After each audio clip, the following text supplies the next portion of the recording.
Old Jim, a reclusive angler residing near the icy inlet, was deploying his fishing gear at first light when he observed an individual flailing in the waves. Without a second thought, he plunged directly into the turbulent flow.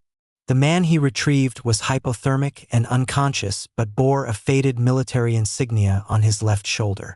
They barely spoke, and the subsequent morning, naval personnel arrived at Jim's wooden dock. Jim had resided in solitude for almost 15 years, since the demise of his spouse. A man of laconic disposition, he sustained himself through fishing, maintaining his own counsel, and sidestepping the intricacies of interpersonal relationships. That particular morning, with the mist still dense upon the water, Jim Walker's time-worn hands toiled methodically, repairing nets prior to the day's fishing expedition.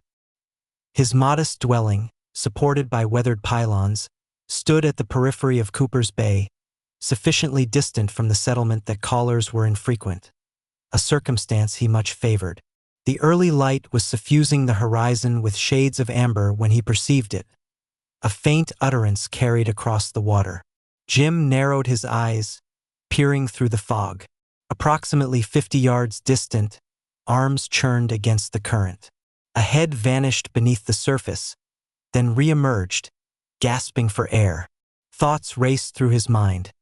Likely some inebriated individual who had fallen from a leisure craft. Could spell trouble. No need for me to get involved. The current is strong today. Yet, his body acted before his mind concluded its deliberations. Jim let his nets fall, removed his footwear, and plunged into the frigid waters.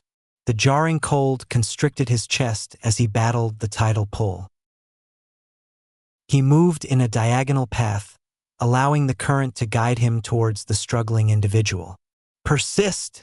he exclaimed, his voice scarcely audible above the water's roar. The man was succumbing again when Jim reached him. He seized a handful of saturated jacket, pulling upwards. With one arm secured across the man's chest, Jim propelled himself forcefully towards the shore. Each movement felt like navigating through dense liquid. His muscles protested, but the coastline gradually neared. The stranger was not respiring. Jim turned him onto his side, striking him between the shoulder blades. Nothing. He repositioned the man, placed interlocked hands on his sternum, and commenced compressions. "Come on," he mumbled through clenched teeth. "Not on my shore. Not today." After what seemed an interminable period, the man spasmed, water erupting from his mouth. A harsh gasp ensued. Jim settled back on his heels, his own breathing labored. Once the stranger could maintain an upright position, Jim assisted him to the cabin. Inside, he fueled the wood-burning stove, enveloped the man in his most substantial blanket, and set coffee to brew. When he aided the shivering man in removing his drenched shirt, Jim observed it. A faded tattoo across the left shoulder blade, USN, accompanied by an emblem he faintly recalled from his own brief military service decades prior. Not just any emblem, but one reserved for senior officers. The stranger noticed Jim examining the marking. "Thank you," the man articulated simply once his voice returned. "I shall not cause you further inconvenience." "You require medical attention," Jim retorted. "No." The word was delivered sharply and definitively. No hospitals, no official reports. By dusk, the stranger had regained sufficient vigor to stand. "I must depart," he asserted, though the wind had intensified outside.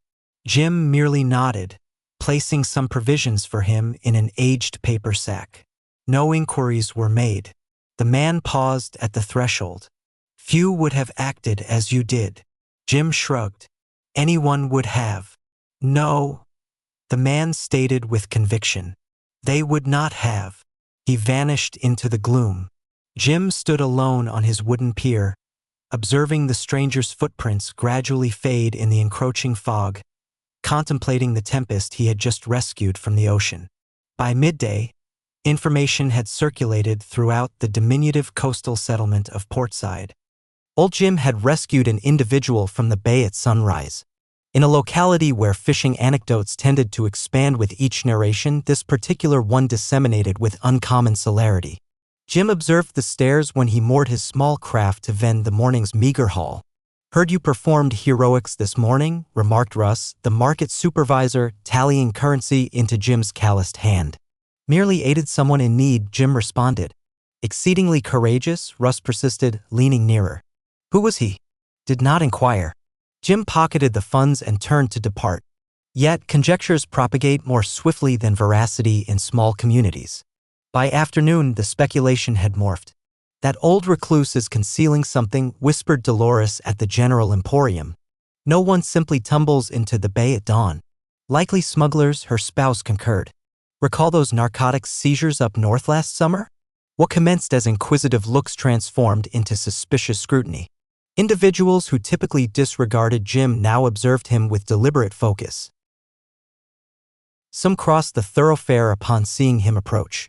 2 days thereafter, Malcolm Pierce, proprietor of the marina where Jim leased his modest berthing space, approached with an uneasy demeanor. "Jim," he commenced, rubbing his neck, "we have a predicament here." Jim waited in silence. "The town is on edge with all this talk. The Coast Guard has been making inquiries. I cannot permit complications." Malcolm avoided Jim's gaze. "I believe it would be best if you relocated your boat. Just for a short while, you comprehend?" Jim looked at the spot his boat had occupied for 11 years, then at Malcolm, with whom he had once shared fishing camaraderie when they were younger men. "I comprehend," he stated softly. He collected his few possessions from the small locker he maintained at the marina: additional fishing gear, a spare jacket, a photograph of his wife, Sarah, smiling from the deck of their initial boat together. He offered no argument or clarification. Jim moved his boat back to the old, deserted pier near his cabin, a longer walk, less sheltered from storms, but it was his own. That evening, as he mended a damaged net by the light of a lamp, he pondered how a solitary act of kindness could become so distorted. 3 days went by in quietude. Then, on the 4th morning, an envelope materialized, tucked into the fissure of his cabin door. No postal mark, no sender's address. Inside lay a solitary piece of paper: "Thank you for refraining from inquiries. Should you ever require assistance, contact this number." Below was a sequence of digits, and at the bottom an inscription: "CDR Atlantic Command." Jim folded the letter with care, placing it in the wooden container where he kept Sarah's final letter, penned from the hospital before cancer took her. The ensuing Saturday, Jim made his way into town for provisions. As he awaited his purchase at the hardware establishment, a man in a worn veteran's cap from across the counter captured his attention. Walker, the man called Bill Thornton, who had served in the Gulf War decades prior. "Heard you reeled in more than codfish the other morning," Bill remarked, his voice subdued. Jim merely nodded. "That insignia you mentioned to Russ, was it fashioned like an eagle grasping an anchor, with 3 stars above?" Jim had not spoken of any insignia to anyone, but rumors possessed a life of their own. "Could have been," Jim conceded cautiously. Bill leaned in closer. "That's no ordinary Navy marking. I witnessed that emblem once on an admiral visiting our carrier group. But here's the peculiar part." He glanced around before proceeding. "The individual who bore it, Admiral Harrison, was reported unaccounted for 6 months ago. Some sort of clandestine operation gone awry." Jim's countenance betrayed nothing, but his thoughts raced as he walked back to his pier, the burden of something more significant than he had envisioned weighing heavily upon his shoulders. A week thereafter, dawn was merely breaking when Jim heard footsteps on his creaking wooden pier. He had been conscious for an hour, mending a damaged trolling line, his actions illuminated by an old kerosene lamp. He looked up to observe 3 figures approaching, perfectly aligned, moving with a disciplined gait that instantly identified them, even before the rising sun revealed their immaculate naval uniforms. The lead officer, a tall woman with commander's insignia, stepped forward and offered a formal salute. "Mr. James Walker, we are from Naval Command Headquarters." Jim slowly set down his net needle, wiping rough hands on his pants as he stood. "That's me, sir. We would like to request your presence at the North Harbor Naval Facility." Her tone was respectful, not demanding. "This is not mandatory, but it would be greatly appreciated." "What is this concerning?" he asked. "I'm afraid I'm not at liberty to discuss details here," she replied. "But I can assure you, you're not in any trouble. Quite the opposite. The naval base was 40 minutes by car, concealed behind high fences along a secluded stretch of coastline. Security was tight, IDs checked, vehicle inspected, escorts assigned. They led him to an unmarked building near the water's edge. Inside a small conference room, a man in full dress uniform entered. Jim recognized him immediately, the same face he'd pulled from the bay, now transformed by the crisp white uniform and quiet confidence of command. "Mr. Walker," the man said, extending his hand. "I'm Rear Admiral Thomas Harrison.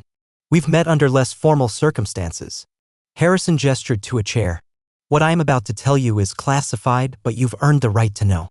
As they took their seats, Harrison commenced. 6 months prior, I was spearheading an internal probe into corruption within the supply chain, military hardware vanishing, reappearing in unauthorized locations. I uncovered proof implicating a number of high-ranking personnel. The Admiral's countenance darkened. 3 weeks before your discovery of me, I was waylaid during a transport that was purportedly secure. My security team was subverted. I was incapacitated with drugs, conveyed onto a vessel, and cast off. They presumed the ocean currents would carry me out to sea. Jim listened, his time-worn face betraying no emotion. I managed to remain buoyant longer than they anticipated, drifting between consciousness and unconsciousness. Then you materialized. Harrison leaned forward. You were unaware of my identity. You posed no inquiries. You merely acted when action was imperative. The room fell silent, save for the distant sound of waves against the shore. Harrison placed a hand on Jim's shoulder. We have apprehended the individuals responsible, but this experience has revealed a troubling ethical gap in our ranks. Too many people following orders without questioning their moral implications. A different officer stepped forward, an older man with Admiral stars. "Mr. Walker, we'd like to offer you a position as a civilian ethics consultant for our officer training program. Not as military personnel, but as someone who understands that doing the right thing transcends protocol." Jim's eyebrows rose slightly, the most surprise he'd shown in years. "I'm just a fisherman," he said quietly. "Exactly," Harrison replied. "A fisherman who didn't hesitate to risk his life for a stranger, who asked no questions, demanded no reward, sought no recognition. These are the values we're trying to instill." The senior admiral cleared his throat. "We've also looked into the marina situation. Mr. Pierce has received an official reprimand for his actions. Your docking privileges have been reinstated should you wish to return." Jim thought of Malcolm's uncomfortable expression, the whispers in town, the crossing of the street. "I prefer my own pier," he said. "Where I belong." Harrison nodded with understanding. "Of course, but know that you have options now." As the meeting concluded, Harrison led Jim to the window. Below, at the docks, a sleek patrol vessel was moored, smaller than the massive ships further out, but impressive nonetheless. "That's the USS Integrity," Harrison said, "commissioned just last month. Tomorrow she sails on her first patrol." He turned to Jim. "We'd be honored if you would join us for the ceremony as our guest of honor." Jim watched the sailors moving purposefully across the deck, the flag snapping in the breeze. For the first time in years, something inside him stirred, a feeling of connection to something larger than himself. "I'll consider it," he said, which was more commitment than he'd given anyone in years. Before sunrise the subsequent morning, a military vehicle proceeded quietly along the unpaved road leading to Jim's dwelling. Unlike the previous day's formal entourage, this was a solitary jeep, its headlamps piercing the persistent gloom. A youthful sailor disembarked, bearing something meticulously folded in his arms. He neared the cabin with solemn footsteps, placing the item on the time-worn porch steps. No knock, no announcement. He simply stood rigidly for a moment, saluted the house, then departed as unobtrusively as he had arrived. When Jim opened his door an hour later, coffee cup in hand, he discovered a perfectly folded American flag encased in a triangular display. Beside it lay a small brass plaque inscribed, "You need not proclaim your deeds, but your nation recognizes who you are." Jim's weathered countenance relaxed into a faint smile, the kind he had almost forgotten how to produce. He adjusted his spectacles, lifted the flag with uncharacteristic tenderness, and gazed out towards the ocean that had shaped his existence for so long. As he stood there, young Tommy from the adjacent property, an inquisitive 8-year-old who occasionally assisted Jim in sorting his catch, ambled down the pathway. The boy halted, observing the flag in Jim's grasp. Without instruction or elucidation, Tommy straightened his posture and placed his hand over his heart just as he had been taught in school. Jim acknowledged the boy with a nod, recognizing his gesture. No grand ceremony, no applause, no speeches. Yet, throughout that day, a subtle shift occurred in Portside. Information disseminated as it invariably did, but with a different tenor this time. Jim perceived it when he ventured into town for provisions. The hushed conversations had transformed from suspicion to something akin to esteem. Malcolm Pierce approached him outside the general store, shuffling with unease. "Heard about the actual events," he remarked, offering his hand. "Your place at the marina, it's still available if you desire it." Jim accepted the proffered handshake but stated, "I am content where I reside." That evening, as the sun descended in breathtaking colors across the bay, Jim sat on his pier, pipe in hand. A small patrol boat passed in the distance, and Jim noticed it alter its course slightly, drawing nearer to his pier. As it went by, the sailors on deck stood at attention, facing his humble dock. One raised a hand in salute. Jim rose slowly, straightening his bent frame as much as his years permitted. He did not reciprocate the salute, he was no military man. But he raised his hand in simple acknowledgement, one sailor to another, across the expanse of water. That night, for the first time in years, Jim retrieved Sarah's photograph from the drawer where he kept his meager treasures. He placed it on the small table beside his bed, her smile illuminated by the moonlight streaming through the window. "You would have done the same," he told her quietly. "You always knew when doing right mattered more than being safe." Jim Walker wasn't just a fisherman anymore. He had become proof that righteousness needs no explanation. It only requires action.